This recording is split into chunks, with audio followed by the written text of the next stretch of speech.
Hello friends, welcome to exam P. I am Sushil Ragade, ex manager Reserve Bank of India. और अभी SBI clerk के बारे में काफ़ी सारे स्टूडेंट डिस्कस कर रहे हैं कि नोटिफिकेशन आने वाला था, क्यों नहीं आ रहा है।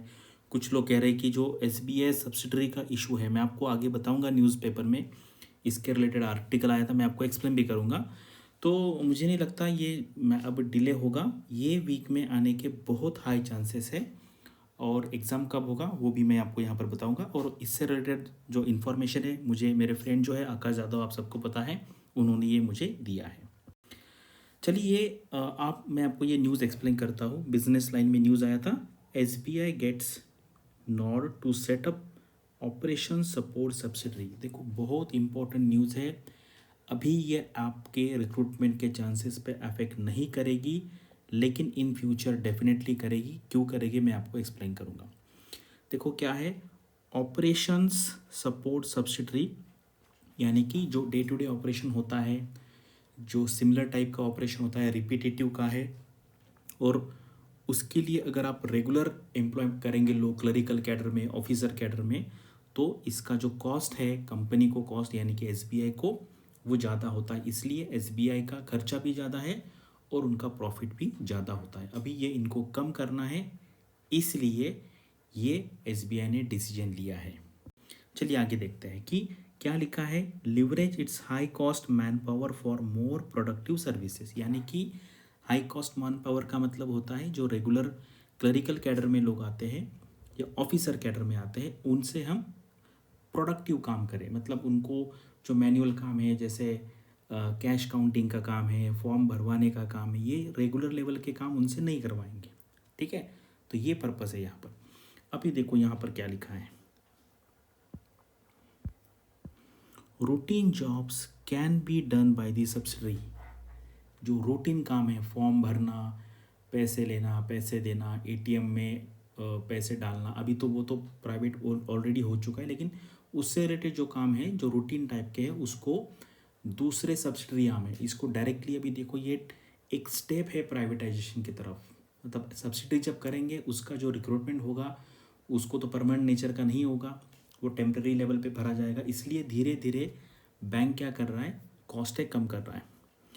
We are finalising the structure but it will be more technology and some people, यानी कि टेक्नोलॉजी ज़्यादा होगी, लोग कम होंगे। Technology supporting people on ground, he said, adding that core functions such as the loan sanctioning process will remain with the bank, यानी कि जो पीओ होंगे या कुछ क्लरिकल होंगे जो प्रमोशन होकर ऑफिसर बनेंगे, वो ये काम करेंगे। और अभी देखिए मैं ये अंडरलाइन पार्ट पढ़ता हूँ, ये आप सुनिए, बहुत इंपॉर्टेंट है। The subsidiary would focus on providing support services mainly for agriculture, MSME, other microloans, data entry operation, activities that can be undertaken as allowed for the business correspondence। अभी देखो यहाँ पर इनका कहना है कि जनरली प्राइवेट बैंक जो है इस तरीके का मॉडल यूज़ करते हैं। पब्लिक सेक्टर बैंक में जो बैंक ऑफ बड़ौदा है वो पहले से ही इसको इम्प्लीमेंट कर रहा है, अभी एसबीआई करेगा। Not many lenders in the public sector operate with a subsidiary to handle the bank's non-core function. While the model is quite popular with private banks, among public sector banks, Bank of Baroda was the first to undertake similar strategy of operation support. तो ये बहुत है। और मैंने जो आपको initially कहा कि वैकेंसीज क्या होगा उसका तो अभी मुझे कोई ऑथेंटिक इन्फॉर्मेशन नहीं है, लेकिन मुझे लगता है एटलीस्ट दिस ईयर और अगले साल लास्ट ईयर की जितनी वैकेंसी आएगी उससे थोड़ा सा ज़्यादा रहने का चांस है। लेकिन ये जब सब्सिडरी फुल फ्लेज काम होगी उसके बाद ये जो रिक्रूटमेंट है ये कम होते होते जाएगा। तो जल्द ही आपको 2022 या 23 में एसबीआई में जाने का ट्राई करना चाहिए। आगे जाके पता नहीं, रिक्रूटमेंट तो स्टॉप नहीं होगा, लेकिन वैकेंसीज डेफिनेटली होगी।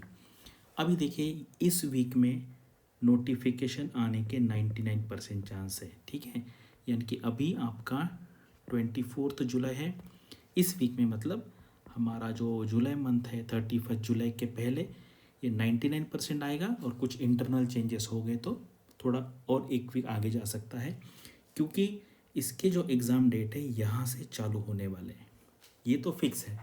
ठीक है, इसके एग्ज़ाम डेट यहाँ से चालू होने वाले ये फिक्स है। इसलिए अभी बहुत हाई टाइम है कि नोटिफिकेशन आएगा, देखो वो तो आज या कल आने ही वाला है, लेकिन आप उसके पीछे ज़्यादा टाइम वेस्ट मत कीजिए। इस साल आप ठान लीजिए कि इस बार आपका SBI क्लर्क में किसी भी हाल में होना चाहिए, क्योंकि आगे हमें पता नहीं है सब्सिडरी का इशू कितना बड़ा होगा और इस पर रिक्रूटमेंट में कितना फ़र्क पड़ेगा। तो बस इतना ही मुझे आपको बताना था। जल्द से जल्द आप पढ़ाई सिंसियरली चालू कीजिए और आपके जो फ्रेंड्स हैं उनको भी इसके बारे में बताइए। So thank you for watching this video and all the best for your studies and upcoming examinations.